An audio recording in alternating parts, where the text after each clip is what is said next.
Good morning, students. We will start with a new topic in plant breeding, that is the methods of plant breeding in self-pollinating crops. So first method that we will discuss today is the mass selection. Mass selection की है क्या?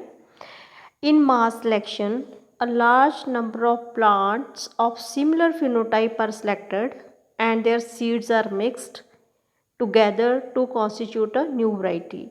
ਇੱਕ ਨਵੀਂ variety ਜਿਹੜੀ ਹੈਗੀ ਆ ਮਾਸ selection method ਦੇ ਨਾਲ ਬਣਾਈ ਜਾਂਦੀ ਹੈਗੀ ਆ, ਜਿਹੜੀ ਕਿ ਆਲਰੇਡੀ ਐਗਜ਼ਿਸਟਿੰਗ ਵੈਰਾਈਟੀਜ਼, ਕਿਹੜੀਆਂ ਆਲਰੇਡੀ ਐਗਜ਼ਿਸਟਿੰਗ ਵੈਰਾਈਟੀਜ਼, ਦੇਸੀ ਵੈਰਾਈਟੀਜ਼ ਜਾਂ ਲੋਕਲ ਵੈਰਾਈਟੀਜ਼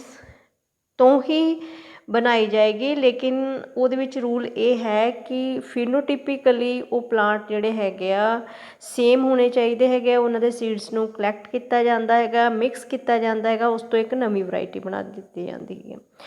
ਹੁਣ ਇੱਥੇ ਕੁਐਸਚਨ ਰਾਈਜ਼ ਹੁੰਦਾ ਹੈ ਕਿ ਜੇ ਦੇਸੀ ਵੈਰਾਈਟੀ ਜਾਂ ਲੋਕਲ ਵੈਰਾਈਟੀ ਆਲਰੇਡੀ ਐਗਜ਼ਿਸਟ ਕਰ ਰਹੀ ਹੈਗੀ ਹੈ ਤਾਂ why we need to give a new variety ਜਾਂ ਰਿਲੀਜ਼ ਅ ਨਿਊ ਵੈਰਾਈਟੀ। ਕਿਉਂਕਿ ਅਸੀਂ ਐਗਰੋਨੋਮਿਕ ਕਰੈਕਟਰਿਸਟਿਕਸ ਜਾਂ ਬੇਸਿਕ ਕਰੈਕਟਰ ਜਿਹੜਾ ਹੈਗਾ ਆ ਉਹਨੂੰ ਅਸੀਂ ਇੰਪਰੂਵ ਕਰਨਾ ਹੈਗਾ। ਜਿੱਦਾਂ ਅਸੀਂ ਦੇਸੀ ਵੈਰਾਈਟੀ ਨੂੰ ਕਾਫੀ ਸਾਲਾਂ ਤੋਂ ਯੂਜ਼ ਕਰ ਰਹੇ ਹਾਂ ਜਾਂ ਲੋਕਲ ਵੈਰਾਈਟੀ ਨੂੰ ਕਿਸਾਨ ਕਾਫੀ ਸਾਲਾਂ ਤੋਂ ਯੂਜ਼ ਕਰ ਰਿਹਾ, ਉਹਦੇ ਵਿੱਚ ਕਿਸੇ ਵਜ੍ਹਾ ਦੇ ਨਾਲ ਕੰਟੈਮੀਨੇਸ਼ਨ ਆ ਗਈ ਹੈਗੀ ਆ। ਕੰਟੈਮੀਨੇਸ਼ਨ ਦਾ ਮਤਲਬ ਕੀ ਹੈਗਾ ਕਿ ਉਹਦੇ ਓਰੀਜਨਲ ਕਰੈਕਟਰਸ ਜਿਹੜੇ ਹੈਗੇ ਆ ਉਹ ਚੇਂਜ ਹੋ ਗਏ ਹੈ ਅਤੇ ਅਸੀਂ ਉਸ ਨੂੰ ਪਿਓਰੀਫਾਈ ਕਰਨ ਵਾਸਤੇ ਇਹ ਵਾਲਾ ਟੈਸਟ ਕਰਦੇ ਹੈਗੇ ਜਾਂ ਇਹ ਵਾਲੀ ਮੈਥਡ ਜਿਹੜਾ ਹੈਗਾ ਯੂਜ਼ ਕਰਦੇ ਹੈਗੇ। ਸੋ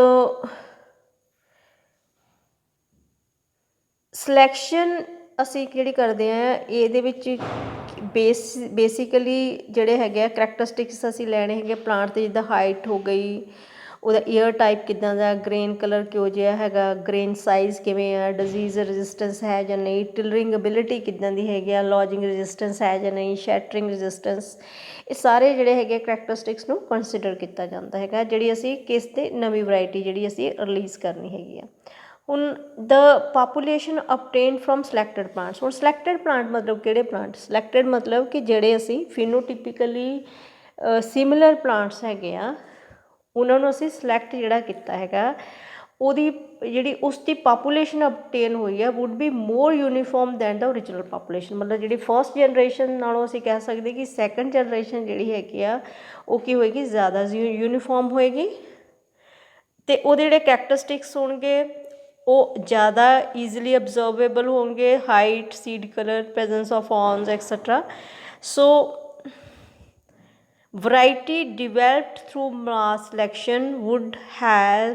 considerable genetic variation and as a result consequently further mass selection or pure line selection may be done in a such variety at a later stage, a later date. So what is the applications of mass selection? Mass selection ਜਿਹੜੀ ਹੈਗਾ self pollinated crops ਦੇ ਵਿੱਚ ਉਹਦੀਆਂ ਦੋ major applications ਹੈਗੀਆਂ। Number 1 improvement of ਦੇਸੀ ਔਰ local varieties and number 2 purification of the existing pure line varieties. ਇਹ ਦੋ ਇਹਦੀਆਂ ਐਪਲੀਕੇਸ਼ਨਸ ਹੈਗੀਆਂ। ਹੁਣ ਇੰਪਰੂਵਮੈਂਟ ਆਫ ਲੋਕਲ ਵਰਾਇਟੀਜ਼ ਆਪਾਂ ਕਿੱਦਾਂ ਕੀ ਮਤਲਬ ਹੈਗਾ ਕਿ mass selection is useful for the improvement of ਦੇਸੀ or local varieties of self-pollinating crops. I think all of you are aware what is self-pollination and the cross-pollination. So the local varieties are mixture of several pure lines. ठीक है, local variety ਜਿਹੜੀ already ਕਿਸਾਨ use ਕਰ ਰਿਹਾ ਹੈਗਾ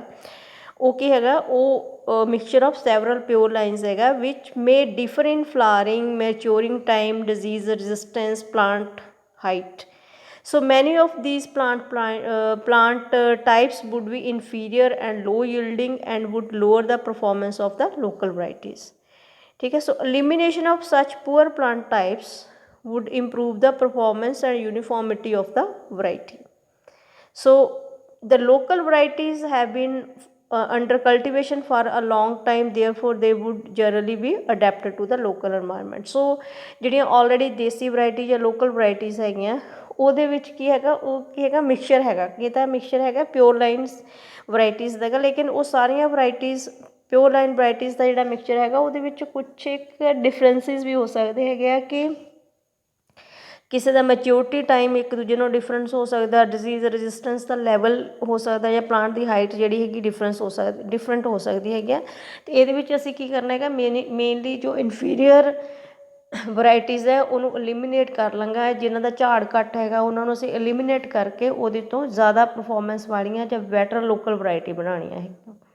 So eliminate of such poor plant type should improve the performance and uniformity of the variety। ਜਿਹੜੀ release ਹੋਏਗੀ variety ਉਹ ਜ਼ਿਆਦਾ ਯੂਨੀਫਾਰਮ ਹੋਏਗੀ। ਇੱਕ ਇੱਥੇ ਲੋਕਲ ਵਰਾਇਟੀਜ਼ ਨੂੰ ਇੰਪਰੂਵ ਕਰਨ ਦਾ ਫਾਇਦਾ ਇਹ ਹੈਗਾ ਮਾਸ ਸਿਲੈਕਸ਼ਨ ਮੈਥਡ ਨਾਲ, ਕਿਉਂਕਿ ਦੇਖੋ ਲੋਕਲ ਵਰਾਇਟੀਜ਼ ਅਤੇ ਦੇਸੀ ਵਰਾਇਟੀ ਕਿਸਾਨ ਕਿੰਨੇ ਸਾਲਾਂ ਤੋਂ ਇੱਕ ਪਰਟੀਕੂਲਰ ਏਰੀਆ ਦੇ ਵਿੱਚ ਕਲਟੀਵੇਟ ਕਰਦਾ ਆ ਰਿਹਾ ਹੈਗਾ ਫਰੋਮ ਅ ਲੌਂਗ ਟਾਈਮ। ਤਾਂ ਉਹਦੇ ਨਾਲ ਕੀ ਹੋਏਗੀ, ਉਸ ਵਰਾਇਟੀ ਦੀ ਉਸ ਲੋਕਲ ਇਨਵਾਇਰਮੈਂਟ ਨੂੰ ਜਾਂ ਲੋਕਲ ਏਰੀਆ ਵਿੱਚ ਇੱਕ ਅਡੈਪਟੇਬਿਲਿਟੀ ਬਣ ਜਾਏਗੀ। ਸੋ ਜਿਹੜੀ ਸਟ੍ਰੇਨ ਅਸੀਂ ਜਾਂ ਜਿਹੜੀ ਵਰਾਇਟੀ ਆਪਾਂ ਰਿਲੀਜ਼ ਕਰਨੀ ਹੈਗੀ ਆ ਅ ਬਿਟ ਓਬਵੀਅਸ ਕਿ ਉਹ ਵਰਾਇਟੀ ਜਿਹੜੀ ਹੋਏਗੀ ਉਸ ਏਰੀਆ ਲਈ 100% ਜਿਹੜੀ ਹੈਗੀ ਅਡੈਪਟਡ ਹੋਏਗੀ, ਕਿਉਂਕਿ ਇਹ ਵਾਲਾ ਕਰੈਕਟਰ ਉਹਦਾ ਆਲਰੇਡੀ ਡਿਵੈਲਪ ਹੋ ਚੁੱਕਾ ਹੈ।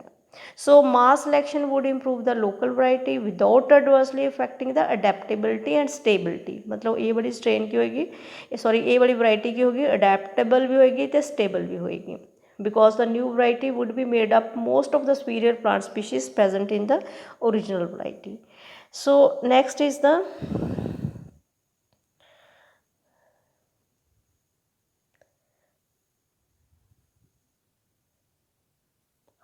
ਇਹ ਵਾਲਾ ਮੈਥਡ ਜਿਹੜਾ ਹੈਗਾ ਇਹਦੇ ਵਿੱਚ ਅਸੀਂ ਦੇਖਣਾ ਹੈਗਾ ਕਿ ਅਸੀਂ ਇਸ ਨੂੰ ਕਿਸ ਤਰ੍ਹਾਂ ਪ੍ਰੋਸੀਜਰ ਆਫ ਮਾਸ ਸਿਲੈਕਸ਼ਨ ਦਾ ਕਿੱਦਾਂ ਕਰਨਾ ਹੈਗਾ। ਇਹਦੇ ਵਿੱਚ ਹੈਗਾ ਅਤੇ the general procedure of mass selection for developing a new variety. Please concentrate on this flow diagram. First ਦੇਖੋ ਰਾਈਟ ਹੈਂਡ ਸਾਈਡ 'ਤੇ ਲੈਫਟ ਹੈਂਡ ਸਾਈਡ 'ਤੇ ਫਸਟ ਈਅਰ 'ਚ ਆਪਾਂ ਕੀ ਕਰਨਾ ਹੈਗਾ ਕਿ ਫਿਨੋਟਿਪੀਕਲੀ ਜਿਹੜੇ ਪਲਾਂਟ ਸਾਨੂੰ ਲੱਗਦੇ ਹੈਗੇ ਆ ਬੈਸਟ ਹੈਗੇ ਆ ਉਹਨਾਂ ਨੂੰ ਅਸੀਂ ਉਹਨਾਂ ਦੇ ਜਿਹੜੇ ਸੀਡ ਹੈਗੇ ਆ ਉਹਨਾਂ ਨੂੰ ਅਸੀਂ ਲੈ ਕੇ ਇਹ ਵਾਲੇ ਫੀਲਡ ਦੇ ਵਿੱਚ ਵੇਚ ਦਿੱਤਾ।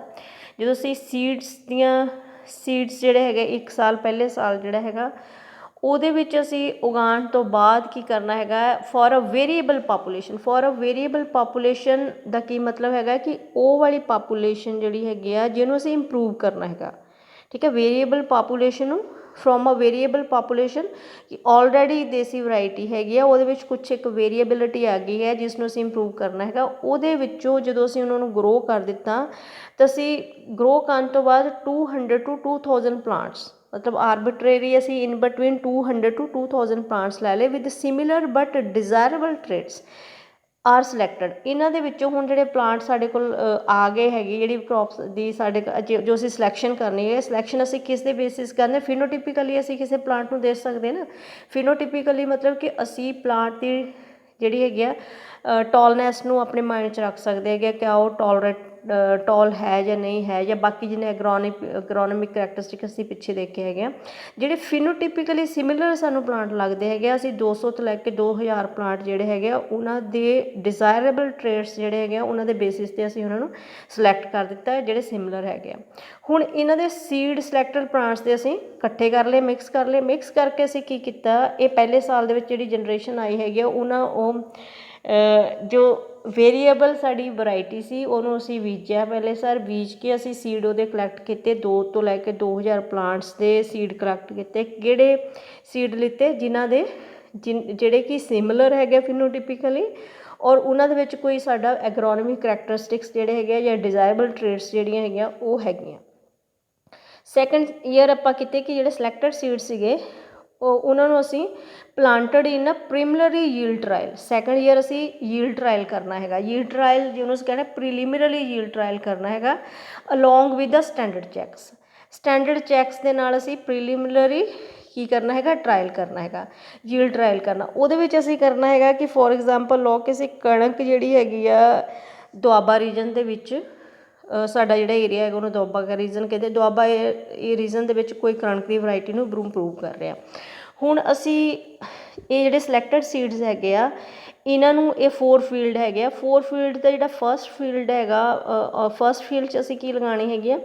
ਆਪਣੇ ਜਿਹੜੇ ਸਿਲੈਕਟਡ ਸੀਡ ਆ ਉੱਪਰੋਂ ਅਸੀਂ ਜਿਹੜੇ ਲਏ ਹੈਗੇ 2 ਇਹ ਸੀਡ ਲਗਾਉਣੇ ਹੈਗੇ ਆ। ਦੂਜੇ ਦੇ ਵਿੱਚ ਅਸੀਂ ਉਹ ਵਰਾਇਟੀ ਲਾਉਣੀ ਹੈਗੀ ਆ ਜਿਹੜੀ ਇਸ ਵੇਲੇ ਚੈੱਕ ਵਰਾਇਟੀ ਹੈ, ਚੈੱਕ ਸਟੈਂਡਰਡ ਚੈੱਕ ਹੈਗੀ ਆ ਜਿਹੜੀ ਕਿ ਬਹੁਤ ਅੱਛਾ ਝਾੜ ਦੇ ਰਹੀ ਹੈਗੀ ਆ ਦੁਆਬਾ ਰੀਜਨ ਦੇ ਵਿੱਚ, ਔਰ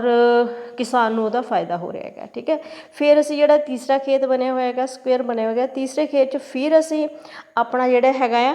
ਆਪਣੀ ਹੀ ਵਰਾਇਟੀ ਲਗਾਉਣੀ ਹੈਗੀ ਆ ਜਿਹੜੀ ਉੱਪਰ ਵਾਲੀ ਸੀਡ ਵਾਲੀ, ਅਤੇ ਨਾਲ ਅਸੀਂ ਇੱਕ ਹੋਰ ਵਰਾਇਟੀ ਲਗਾ ਦੇਣੀ ਹੈਗੀ ਆ ਜਿਹੜੀ ਸੈਕਿੰਡ ਬੈਸਟ ਹੈਗੀ ਆ, ਜਾਂ ਫਿਰ that is among the best varieties. ਅਤੇ ਚੈੱਕ ਦਾ ਸਟੈਂਡਰਡ ਚੈੱਕ ਦਾ ਇੱਥੇ ਮਤਲਬ ਇਹ ਹੈਗਾ ਕਿ ਅਸੀਂ ਕੀ ਕਰਨਾ ਹੈਗਾ, ਜਿਵੇਂ ਅਸੀਂ ਪ੍ਰੈਕਟੀਕਲ ਲੈਬ ਦੇ ਵਿੱਚ ਵੀ ਕਰਦੇ ਹੈਗੇ ਆ, ਤੁਸੀਂ ਜੋ ਵੀ ਟੈਸਟ ਕਰਨਾ ਹੁੰਦਾ ਉਹਨੂੰ ਕਾਹਦੇ ਨਾਲ ਕਰਦੇ ਹੈਗੇ, ਸਟੈਂਡਰਡਸ ਨਾਲ ਕਰਦੇ ਹੈਗੇ, ਕੰਪੇਅਰ ਕਰਦੇ ਹੈਗੇ। ਸਪੋਜ਼ ਪ੍ਰੋਟੀਨ ਟੈਸਟ ਕਰਨਾ ਅਤੇ ਉਹਦੇ ਨਾਲ ਤੁਹਾਨੂੰ ਸਟੈਂਡਰਡ ਐਲਬਿਊਮਿਨ ਲਗਾਉਣਾ ਪਏਗਾ, then you will came to know the color of the protein and the color of your test should be same. So similarly ਅਸੀਂ ਕੀ ਕਰਨਾ ਹੈ, ਇੱਥੇ ਵੀ ਆਪਣੇ ਜਿਹੜੇ ਹੈਗੇ ਆ ਇਹ ਵਰਾਇਟੀ ਜੋ ਅਸੀਂ ਸੀਡ ਕਲੈਕਟ ਕੀਤੇ ਹੈਗੇ ਉਹਨਾਂ ਨੂੰ ਸਟੈਂਡਰਡ ਚੈੱਕਸ ਦੇ ਨਾਲ ਕੰਪੇਅਰ ਕਰਨਾ ਹੈਗਾ, ਔਰ ਦੇਖਣਾ ਹੈਗਾ ਕਿ ਸਾਡੇ ਜਿਹੜਾ ਝਾੜ ਹੈਗਾ, ਸਾਡੀ ਵਾਲੀ ਜਿਹੜੀ ਅਸੀਂ ਸਿਲੈਕਟ ਕੀਤੇ ਸੀਡ ਹੈ ਉਹਦਾ ਝਾੜ ਅਤੇ ਜਿਹੜੀ ਚੈੱਕ ਵਰਾਇਟੀ ਹੈਗੀ ਹੈ ਸਟੈਂਡਰਡ ਚੈੱਕ ਵਰਾਇਟੀ ਦਾ ਝਾੜ ਕਿਆ ਸੇਮ ਹੈ। ਸਪੋਜ਼ ਪਹਿਲੀ ਵਾਲੀ ਵਰਾਇਟੀ ਦਾ ਜ਼ਿਆਦਾ ਆ ਗਿਆ, ਠੀਕ ਹੈ, ਸਾਡੀ ਵਰਾਇਟੀ ਦਾ ਜ਼ਿਆਦਾ ਆ ਗਿਆ, ਅਤੇ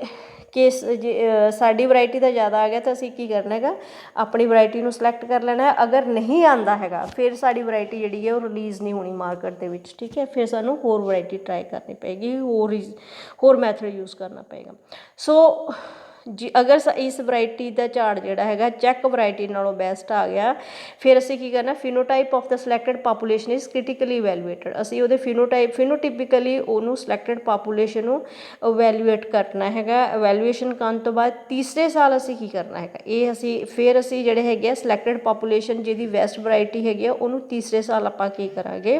ਚੈੱਕ ਕਰ ਲਿੱਤਾ ਆਪਾਂ ਕਿ ਸਾਡੀ ਵਰਾਇਟੀ ਜਿਹੜੀ ਹੈਗੀ ਬੈਟਰ ਹੈਗੀ ਆ। ਸਪੋਜ਼ ਮੰਨ ਲੈ ਕੇ ਚਲੋ ਕਿ ਸਾਡੀ ਵਰਾਇਟੀ ਜਿਹੜੀ ਹੈਗੀ ਬੈਟਰ ਹੈਗੀ ਆ ਫਰੋਮ ਦਾ ਸਟੈਂਡਰਡ ਚੈੱਕਸ ਨਾਲੋਂ। ਤੀਸਰੇ ਚੌਥੇ ਅਤੇ ਪੰਜਵੇਂ ਸਾਲ, ਤੀਸਰੇ ਤੋਂ ਚੌਥਾ, ਚੌਥੇ ਤੋਂ ਪੰਜਵਾਂ, ਬੇਸਿਕਲੀ 2 ਸਾਲ। ਅਗਲੇ 2 ਸਾਲ ਆਪਾਂ ਕੀ ਕਰਨਾ ਹੈਗਾ, ਅਗਲੇ 2 ਸਾਲ ਅਸੀਂ ਕੋਆਰਡੀਨੇਟਡ ਯੀਲਡ ਟਰਾਇਲ ਕਰਨਾ। ਇਹ ਪ੍ਰੀਲਿਮ ਸੀਗਾ, ਇਹ ਸੀਗਾ coordinated yield trial. Coordinated yield trial ਕੀ ਹੁੰਦਾ ਕਿ ਅਸੀਂ ਇਹ ਸਿਰਫ ਹੁਣ ਆਪਣਾ ਇਹ ਕਣਕ ਦੀ ਅਸੀਂ ਵਰਾਇਟੀ ਦੀ ਐਗਜ਼ਾਮਪਲ ਲੈ ਕੇ ਚੱਲੇ, ਅਸੀਂ ਦੁਆਬਾ ਰੀਜਨ 'ਚ ਦੇਖੀ ਹੈਗੇ ਆ, ਅਤੇ ਹੁਣ ਅਸੀਂ ਸਿਰਫ ਇਹਨੂੰ ਦੁਆਬੇ 'ਚ ਨਹੀਂ, ਅਸੀਂ ਇਹਨਾਂ ਨੂੰ ਪੰਜਾਬ ਦੇ ਆਪਣੇ ਬਾਕੀ ਮਾਝੇ ਮਾਲਵੇ 'ਚ ਵੀ ਟਰਾਈ ਕਰ ਸਕਦੇ ਹੈਗੇ ਆ। Not only in Punjab, we will go to the other states of the India. Maharashtra 'ਚ ਵੀ ਬੀਜ ਕੇ ਦੇਖਾਂਗੇ, ਯੂਪੀ 'ਚ ਬੀਜ ਕੇ ਦੇਖਾਂਗੇ ਕਿਆ ਇਹ ਵਰਾਇਟੀ ਜਿਹੜੀ ਆ ਉੱਥੇ ਵੀ ਸਕਸੈਸਫੁਲ ਹੈ ਜਾਂ ਨਹੀਂ। ਅਤੇ ਇਹ ਟਰਾਇਲ ਸਾਡਾ ਚੱਲਣਾ ਜੀ 2 ਸਾਲ, ਔਰ ਇਹ ਰੈਪਲੀਕੇਸ਼ਨ 'ਚ ਹੋਣਾ ਹੈ ਕਿ ਅਸੀਂ ਇਹ ਟਰਾਇਲ ਜਿਹੜਾ ਕੰਟਰੋਲ ਟਰਾਇਲ ਹੁੰਦਾ ਹੈਗਾ ਅਲੱਗ-ਅਲੱਗ ਏਰੀਆ 'ਚ ਹੋਏਗਾ, ਅਤੇ ਅਲੱਗ-ਅਲੱਗ ਏਰੀਆ ਦੇ ਵਿੱਚ ਰੈਪਲੀਕੇਸ਼ਨ ਦਾ ਮਤਲਬ ਕਿ ਇੱਕ ਜਗ੍ਹਾ ਦੇ ਵਿੱਚ ਅਸੀਂ ਸਿਰਫ ਇੱਕ ਖੇਤ ਨਹੀਂ ਬੀਜਣਾ ਹੈਗਾ, ਅਸੀਂ ਕਾਫੀ ਸਾਰੇ ਖੇਤ ਦੇ ਜਿਹੜੇ ਹੈਗੇ ਲਗਾ ਕੇ ਉਹਦਾ ਜਿਹੜਾ ਹੈਗਾ ਮੀਨ ਕੱਢਣਾ ਹੈਗਾ। So promising selections are evaluated in coordinated feed yield trial at several locations. ਠੀਕ ਹੈ, ਹੁਣ ਜਦੋਂ ਅਸੀਂ ਸਾਰੀਆਂ ਜਨਰੇਸ਼ਨ ਇਹਨੂੰ ਜਗ੍ਹਾ 'ਤੇ ਦੇਖ ਲਿਆ ਤਾਂ ਸਾਨੂੰ ਪਤਾ ਲੱਗ ਜਾਏਗਾ ਕਿ ਸਾਡੀ ਇਹ ਵਰਾਇਟੀ ਜਿਹੜੀ ਸੀਗੀ ਇਹ ਕਿਆ ਮਹਾਰਾਸ਼ਟਰ ਜਾਂ ਯੂਪੀ ਜਾਂ ਹੋਰ ਕਿਸੇ ਸਟੇਟਸ ਦੇ ਵਿੱਚ, ਮੱਧ ਪ੍ਰਦੇਸ਼ 'ਚ ਵੀ ਸਕਸੈਸਫੁਲ ਹੈ ਜਾਂ ਨਹੀਂ। ਅਤੇ ਉਸ ਹਿਸਾਬ ਨਾਲ ਅਸੀਂ ਕੀ ਕਰ ਲੈਣਾ ਹੈਗਾ, ਸਾਡੀ ਇੱਕ ਵਰਾਇਟੀ ਸਾਡੇ ਕੋਲ ਆ ਜਾਣੀ ਹੈਗੀ ਜਿਹੜੀ ਕਿ ਇੱਕ ਦੋਨੋਂ ਟਰਾਇਲ ਤੋਂ ਬਾਅਦ ਰਿਲੀਜ਼ ਹੋ ਜਾਏਗੀ as a new variety. So if it is period to the check variety, ਇਹ ਵੀ ਦੇਖਿਆ ਜਾਏਗਾ। ਸੋਰੀ, ਇੱਥੇ 3rd to 5th ਈਅਰ 'ਚ ਇੱਕ ਚੀਜ਼ ਹੋਰ ਧਿਆਨ ਰੱਖਣੀ ਕਿ ਅਸੀਂ ਉਸ ਏਰੀਆ ਦੀਆਂ ਸਟੈਂਡਰਡ ਚੈੱਕ ਵਰਾਇਟੀਜ਼ ਨੂੰ ਨਾਲ ਵੀ ਇਹਨੂੰ ਕੰਪੇਅਰ ਕਰਨਾ। ਸਿਰਫ ਉੱਥੇ ਉਸ ਏਰੀਆ 'ਚ ਇਹਨੂੰ ਅਸੀਂ ਬੀਜ ਕੇ ਹੀ ਨਹੀਂ ਦੇਖਣਾ, ਅਸੀਂ ਇਹਨੂੰ ਕੰਪੇਅਰ ਵੀ ਕਰਨਾ ਹੈਗਾ ਆ ਸਟੈਂਡਰਡ ਚੈੱਕਸ ਦੇ ਨਾਲ। ਬਟ ਇੱਥੇ ਜਿਹੜੇ ਸਟੈਂਡਰਡ ਚੈੱਕ ਲੱਗਣਗੇ ਇੱਥੇ ਉਸ ਸਟੇਟਸ ਦੇ ਸਟੈਂਡਰਡ ਚੈੱਕ ਲੱਗਣਗੇ, ਠੀਕ ਹੈ, ਜਾਂ ਫਿਰ ਉਸ ਏਰੀਆ ਦੇ ਸਟੈਂਡਰਡ ਚੈੱਕ ਲੱਗਣਗੇ ਕਿ ਕਿਆ ਉਹ ਵਰਾਇਟੀਜ਼ ਨਾਲੋਂ ਇਹ ਬੈਟਰ ਹੈ। ਠੀਕ ਹੈ, ਸਪੋਜ਼ ਅਸੀਂ ਸਟੇਟ ਦੇ ਵਿੱਚ ਮੰਨ ਕੇ ਲਓ ਕਿ ਯੂਪੀ 'ਚ ਵੀ ਬੈਸਟ ਰਿਜ਼ਲਟ ਇਹਨੇ ਦੇ ਦਿੱਤੇ ਹੈ, ਅਤੇ ਹੁਣ ਫਿਰ ਪੰਜਾਬ ਅਤੇ ਦੁਆਬਾ ਰੀਜਨ 'ਚ ਵੀ ਆ ਗਏ ਜਾਂ ਮਾਲਵਾ ਰੀਜਨ 'ਚ ਵੀ ਬੈਸਟ ਰੀਜਨ ਆ ਗਏ, ਅਤੇ ਉੱਥੇ ਦੇ ਕਿਸਾਨਾਂ ਦੇ ਵਿੱਚ ਨੂੰ ਅਸੀਂ ਇਹ ਵਾਲੀ ਵਰਾਇਟੀ ਦਾ ਸਾਨੂੰ ਰਿਲੀਜ਼ ਸਰਟੀਫਿਕੇਟ ਮਿਲ ਗਿਆ ਹੈਗਾ। ਅਤੇ ਹੁਣ ਅਸੀਂ ਕੀ ਕਰਨਾ ਹੈਗਾ, ਅਗਲੇ 6th ਈਅਰ ਹੁਣ ਸਾਡਾ ਸਟੈਪ ਇਹ ਹੈਗਾ ਕਿ ਅਸੀਂ ਇਹਨਾਂ ਨੂੰ ਕਿਸਾਨਾਂ ਤੱਕ ਪਹੁੰਚਾਉਣਾ, ਅਤੇ ਇਹਦੇ ਵਾਸਤੇ ਜੋ ਲਾਸਟ ਸਟੈਪ ਹੁੰਦਾ ਹੈਗਾ ਸੀਡ ਮਲਟੀਪਲੀਕੇਸ਼ਨ ਫॉर ਡਿਸਟਰੀਬਿਊਸ਼ਨ ਹੁੰਦਾ ਹੈਗਾ। ਇਹਨਾਂ ਨੂੰ ਕਾਫੀ ਲਾਰਜ ਸਕੇਲ ਦੇ ਉੱਪਰ ਬੀਜਿਆ ਜਾਂਦਾ ਹੈਗਾ, ਅਤੇ ਉਸ ਤੋਂ ਬਾਅਦ ਇਹਨੂੰ ਡਿਸਟਰੀਬਿਊਟ ਕੀਤਾ ਜਾਂਦਾ ਹੈਗਾ among the farmers. So mass selection in self pollinated crops for developing new variety, this is the whole flow diagram how we can produce the new varieties and can distribute to the farmers. So then is the now we can see step ਜਿਹੜੇ ਮੈਂ ਤੁਹਾਨੂੰ ਦੱਸੇ ਹੈਗੇ first year 'ਚ ਕੀ ਹੈਗਾ a large number of phenotypically similar plants are selected ਠੀਕ ਹੈ ਫਿਨੋਟਿਪਿਕਲੀ ਜਿਹੜੇ ਸਾਨੂੰ ਸਾਹਮਣੇ ਦਿਖ ਰਹੇ genotypically and phenotypically we can't see with a naked eye phenotypically ਸਾਨੂੰ ਜਿਹੜੇ ਕਰੈਕਟਰ ਦਿਖ ਰਹੇ ਆ ਜਿਹੜੇ ਸਿਮਿਲਰ ਕਰੈਕਟਰਿਸਟਿਕਸ ਹੈਗੇ ਚਲੋ ਇੱਕੋ ਹੀ ਕਰੈਕਟਰ ਲੈ ਕੇ ਚੱਲੋ ਕਿ ਅਸੀਂ ਟਾਲਨੈਸ ਦੇਖੀ ਜਿਹੜੇ ਸਾਰੇ ਟਾਲ ਪਲਾਂਟ ਹੈਗੇ ਉਹਨਾਂ ਨੂੰ ਅਸੀਂ ਸਿਲੈਕਟ ਕਰ ਲਿਆ for vigour plant type disease resistance and other desirable characteristics ये एग्रोनॉमिक करैक्टरिस्टिक्स साढ़े माइंड च रहणगे मेन करैक्टर साढ़ा है कि यील्ड असी किद्दां वधाणी हैगी a number of selected plants may vary from few hundred to few thousands इन्हां तो जिहड़े असी प्लांट सिलैक्ट कीते हैगे 200 तो 2000 हो सकते हैं if too many plants are selected the improvement is likely to be small इसलिए ज़्यादा प्लांट नहीं असी करने हैगे select so but if too few plants are selected adaptation of the variety may become poor जे थोड़े घट लवांगे उहदा भी नुकसान है सो असी in between लैने हैं seeds from the selected plants are composted to raise the next generations ते selected plants दे seeds ਨੂੰ mix करके ਉਹ ਤੋਂ ਨਵੀਂ generation ਦੇ plant ਜਿਹੜੇ ਬਣਾ ਅਗਲੀ generation ਬਣਾਈ ਜਾਏਗੀ ਅਗਲੇ ਸਾਲ ਆਪਾਂ ਕੀ ਕੀਤਾ ਮਿਕਸ ਸੀਡ ਜਿਹੜੇ ਹੈਗੇ ਪਲਾਂਟਡ ਇਨ ਪ੍ਰੀਲਿਮਿਨਰੀ ਯੀਲਡ ਟਰਾਇਲ ਆਪਾਂ ਕੀਤਾ ਪ੍ਰੀਲਿਮਿਨਰੀ ਯੀਲਡ ਟਰਾਇਲ ਜਿਹੜਾ ਸੀਗਾ along with standard varieties the checks ਅਤੇ ਸਟੈਂਡਰਡ ਵਰਾਇਟੀਜ਼ ਦੇ ਨਾਲ ਅਸੀਂ ਉਹਦਾ ਚੈੱਕ ਲਗਾਇਆ variety from which the selection was made should also be included as a check to determine if there have been improvement due to selection so phenotypic characteristics of the new varieties are critically observed ਹੁਣ ਅਸੀਂ ਇੱਥੇ ਜਿਹੜੇ ਹੈਗੇ ਜਿਹੜੀ ਅਸੀਂ second year ਸਾਡੇ ਕੋਲ generation ਆਈ ਹੈ ਉਹਦੇ phenotypic characteristics ਨੂੰ ਅਸੀਂ ਬੜੇ critically observe ਕਰਾਂਗੇ ਅਤੇ ਅਗਲੇ 2 ਸਾਲ ਮਤਲਬ ਤੀਜੇ ਥਰਡ ਟੂ ਫਿਫਥ ਈਅਰ ਕੀ ਕਰਨਾ ਹੈਗਾ ਥਰਡ ਟੂ ਫਿਫਥ ਈਅਰ ਅਸੀਂ ਕੀ ਕਰਨਾ performance of the new lines ਅਸੀਂ ਉਹ ਦੇਖਣੀ ਹੈਗੀ ਆ ਜਿਹੜੀ ਸਾਡੇ ਕੋਲ ਨਿਊ ਲਾਈਨਸ ਆ ਗਈਆਂ ਵਰਾਇਟੀਜ਼ ਆ ਗਈ ਅਵੈਲੂਏਟਡ ਇਨ ਕੋਆਰਡੀਨੇਟਡ ਯੀਲਡ ਟਰਾਇਲ ਇਹ 2 ਸਾਲ ਅਸੀਂ ਕੋਆਰਡੀਨੇਟਡ ਯੀਲਡ ਟਰਾਇਲ ਕੀਤੇ ਹੈਗੇ ਕਿੱਥੇ at several locations within N climatic zone and compared with that of the popular varieties ਕਿ ਆਲਰੇਡੀ ਜਿਹੜਾ ਕਿਸਾਨ ਜਿਹੜਾ ਹੈ ਜਿਹਨੂੰ ਝਾੜ ਉਹ ਤੋਂ ਜ਼ਿਆਦਾ ਅੱਛਾ ਮਿਲ ਰਿਹਾ ਹੈਗਾ ਉਸ ਚੈੱਕਸ ਦੇ ਨਾਲ ਅਸੀਂ ਉਹਨੂੰ ਕੰਪੇਅਰ ਕਰ ਦਿੱਤਾ so new line is evaluated in an initial evaluation trial for 1 year so if the line is promising ਜੇ ਅੱਛੇ ਸਾਨੂੰ ਝਾੜ ਮਿਲ ਰਿਹਾ ਅੱਛੇ ਰਿਜ਼ਲਟ ਆ ਰਹੇ ਹੈਗੇ it is promoted to uniform regional trial for 2 or more years so if found promising the new line will then be identified for release as a new variety ठीक है यूनीफॉर्म रीजनल ट्रायल तो बाद असी की कर सकते हैं 2 साल तो ज़्यादा जे सानू लगे कि कॉन्टीन्यूसली जिहड़ा हैगा ਝਾੜ ਅੱਛਾ ਆ ਰਿਹਾ ਹੈਗਾ ਅਤੇ ਉਹਨੂੰ ਅਸੀਂ ਰਿਲੀਜ਼ ਉਹ ਵਰਾਇਟੀ ਜਿਹੜੀ ਹੈਗੀ ਉਹ ਰਿਲੀਜ਼ ਹੋ ਜਾਂਦੀ ਹੈ ਚੌਥੇ ਨੰਬਰ 'ਤੇ ਸੈਵਨਥ ਬੇਟਾ ਸੈਵਨਥ ਜੇ ਨਹੀਂ ਆਏਗਾ ਇੱਥੇ ਸਿਕਸਥ ਆਏਗਾ please note the correction sixth year ਜਿਹੜਾ ਹੈਗਾ ਉਹਦੇ ਵਿੱਚ ਹੋਗਾ new line may release as a new variety for cultivation if found suitable is recommended by the competent variety release committee ਤੇ ਉਹਨੂੰ ਅਸੀਂ ਮਲਟੀਪਲੀਕੇਸ਼ਨ ਲਈ 6 ਈਅਰ ਦੇ ਵਿੱਚ ਕਿਸਾਨਾਂ ਨੂੰ ਜਿਹੜੇ ਵੰਡਣ ਵਾਸਤੇ ਇਹਨੂੰ ਮਲਟੀਪਲਾਈ ਕਰਨਾ ਹੈਗਾ 6 ਈਅਰ ਦੇ ਵਿੱਚ ਸੋ ਇਹਦੇ ਵਿੱਚ ਅਸੀਂ in a variation of mass selection scheme selected plants are harvested separately ਜਿਹੜੇ ਸਿਲੈਕਟਡ ਪਲਾਂਟਸ ਹੈਗੇ ਉਹਨੂੰ ਅਸੀਂ ਹਾਰਵੈਸਟ ਕਰਨਾ ਹੈਗਾ separately in second year individual plant pathogens are individual plant progenies are grown and poor weak and defective progenies are rejected ਇਹ ਵਾਲਾ part ਮੈਂ ਤੁਹਾਨੂੰ ਨੈਕਸਟ ਲੈਕਚਰ ਕਰਾਵਾਂਗੀ ਇਹਦੇ ਵਿੱਚ ਬੇਸਿਕਲੀ ਮਾਸ ਸਿਲੈਕਸ਼ਨ ਅਤੇ ਪ੍ਰੋਜਨੀ ਟੈਸਟ ਨੂੰ ਇਕੱਠਾ ਕਰਨਾ ਹੈਗਾ ਦੋਨੋਂ ਟੈਸਟ ਨੂੰ ਇਕੱਠਾ ਕਰਕੇ how we can prepare a new variety this is among this we will cover in the next lecture. Thank you.